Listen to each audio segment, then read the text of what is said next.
မင်္ဂလာပါတကြံရောက်ဖို့ရပ်ပိုင်းမဲ့လူပါတော့တယ်နော်တကြံရောက်လို့ကိုကရေမစော့ဘူးပဲထားအောင်တော့ခုနားဒီနာထသားထလာလေးလုပ်မယ်ဆိုရင်တော့မိုးကလေးတစ်ထည်ရှိဖို့လိုအပ်ပါတယ်နော်ဒီတကြံ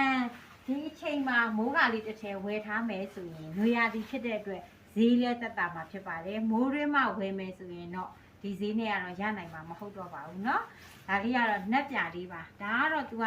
အနုမြူလိုင်းလေးတွေထည့်ပေးထားတာပါเนาะအနုမြူလိုင်းလေးတွေထည့်ပေးထားတာ तू ကအမောင်ပါဆိုတာအယောင်အရန်ထွက်တယ်လေเนาะအနုမြူလေးတွေထည့်ပေးထားတာပါဒါဟိုဘက်ဒီဘက်အနုမြူလေးထည့်ပေးထားပြီးတော့အိတ်ကက်ကလည်းအကျက်အနက်ကြီးပါเนาะဒါနက်ပြတစ်ထည်ကိုကျွန်မ1000ခွဲနဲ့ရောင်းပါပါเนาะကျွန်မထပ်ပြီးတော့ဝတ်ပြပါဦးမယ်ဒါကခရမ်ရောင်စင်ကြယ်ရောင်လို့လည်းခေါ်လို့ရတာပေါ့เนาะခရင်မြောင်လေးပါဒါကတော့မိုးခရေလို့မဟုတ်ဘူးအလောင်းဝတ်ဆိုလည်းအဆင်ပြေပါတယ်เนาะအလောင်းဝတ်လေးကိုလည်းဝတ်လို့ရပါတယ်เนาะဒါလည်းစိုက်ရမ်းကိုကြီးပါတယ်ဒါလည်းတစ်ထည်ကို1000ခွဲပါဒါကတော့စတီကာเนาะဒါစတီကာကပ်ပေးထားတာခုနဟာအနုမြူနဲ့ချုပ်ပေးထားတာအနုမြူအသားအစပေါ့เนาะအစနဲ့ချုပ်ပေးထားတာဒါကတော့စတီကာလေးပါဒါလည်းဒါကတော့အနက်ချအောက်ထုတ်ပါတယ်เนาะဒါကတော့အနက်6လေးပါ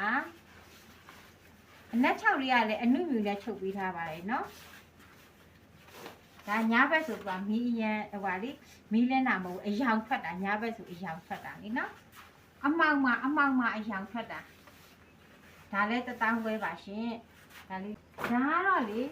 16000နဲ့နေရဒီတစ်ထည်ပဲကျန်တော့လား16000နဲ့နေရဒီတစ်ထည်ပဲကျန်တော့တာဆိုတော့ဒါကိုလည်း1000ခွဲနဲ့ပဲယူလိုက်ပါเนาะဒါက1000ခွဲပါဒါလည်းစတီကာလေးပါ night size စတီကာလေးနဲ့အုပ်ထုတ်ပါပါတယ်เนาะဒါကတော့လေသူ့ရဲ့လက်ဒီကိုလုံးကတော့ထောင်းတော့ဒီလက်ကလေအခုနကအထည်လေးလောက်လက်မရှိဘူးသူကလက်ကလေးနည်းနည်းလေးတိုးတယ်နည်းနည်းအလစ်တဲလေးသူကစိုက်ပေးပါတယ်เนาะဒါလည်း1000ခွဲပါကျမနာဝယ်ယူအားပေးလို့ရပါတယ်ကျမကပြည်ဦးလင်ကတော့ပြည်ဦးလင်ကပါရှင်ကျေးဇူးအများကြီးတင်ပါတယ်နော်